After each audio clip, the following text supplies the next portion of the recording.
Points! Today I'm going to read Alexander and the Terrible, Horrible, No Good, Very Bad Day by Judith Viorst, illustrated by Ray Cruz.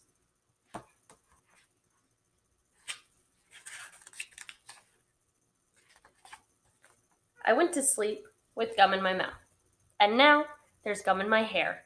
And when I got out of bed this morning, I tripped on the skateboard, and by mistake, I dropped my sweater in the sink while the water was running. And I could tell it was going to be a terrible, horrible, no good, very bad day.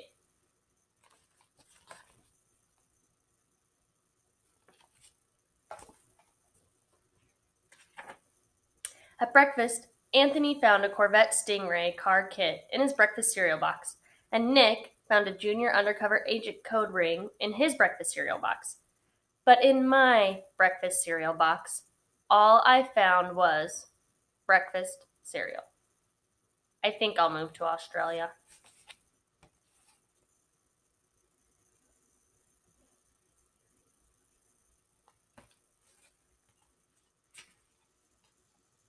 In the carpool, Mrs. Gibson let Becky have a seat by the window. Audrey and Elliot got seats by the window too. I said I was being scrunched. I said I was being smushed. I said, if I don't get a seat by the window, I am going to be carsick. No one even answered. I could tell it was going to be a terrible, horrible, no good, very bad day.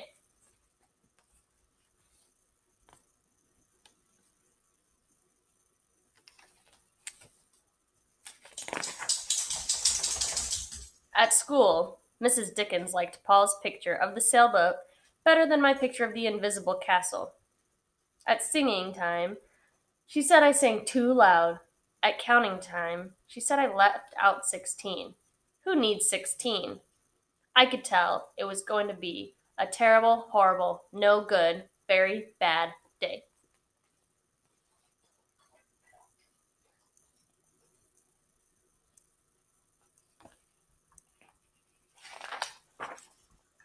I could tell because Paul said I wasn't his best friend anymore. He said that Philip Parker was his best friend, and that Albert Moyo was his next best friend, and that I was only his third best friend. I hope you sit on a tack, I said to Paul. I hope the next time you get a double-decker strawberry ice cream cone, the ice cream part falls off the cone and lands in Australia.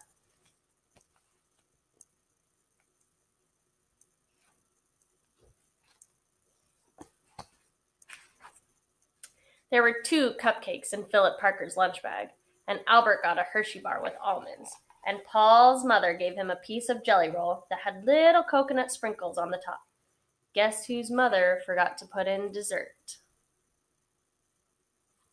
It was a terrible, horrible, no good, very bad day.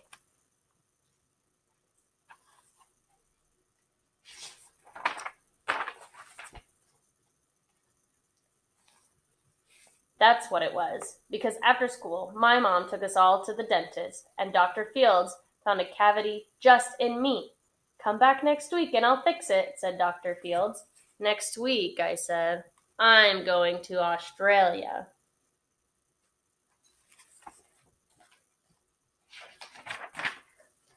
On the way downstairs, the elevator door closed on my foot, and while we were waiting for my mom to get the car, Anthony made me fall where it was muddy, and then, when I started crying because of the mud, Nick said I was a crybaby.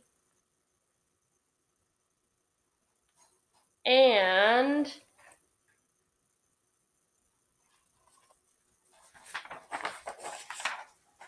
while I was punching Nick for saying crybaby, my mom came back with the car and scolded me for being muddy and fighting. I am having a terrible, horrible, no good, very bad day, I told everybody. No one even answered.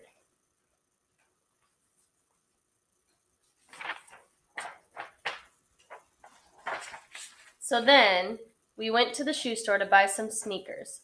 Anthony chose white ones with blue stripes. Nick chose red ones with white stripes.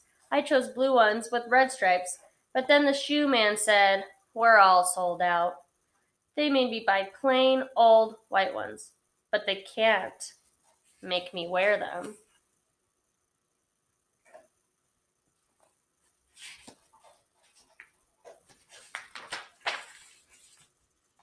When we picked up my dad at his office, he said I couldn't play with his copying machine, but I forgot.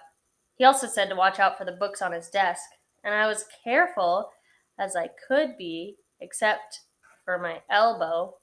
He said, "Don't fool around with his phone." But I think I called Australia. My dad said, "Please don't pick him up anymore." It was a terrible, horrible, no good, very bad day.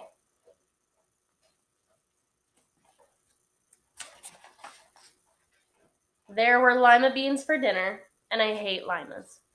There was kissing on TV, and I hate kissing.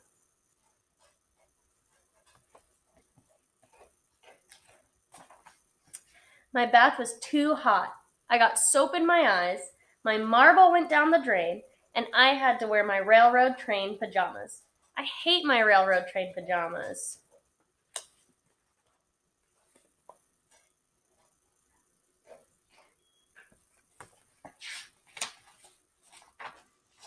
When I went to bed, Nick took back the pillow he said I could keep, and the Mickey Mouse night lamp burned out.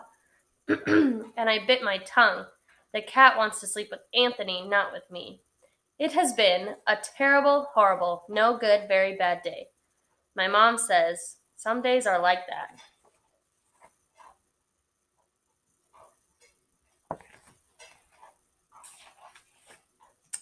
Even in Australia. The end. Have you guys ever had a terrible, horrible, no good, very bad day where everything seems to go wrong? Well, if you have, you should write about it and let us know. But I miss you guys a ton, and we're all really excited to be able to read to you and see you guys on Zoom. All right, bye.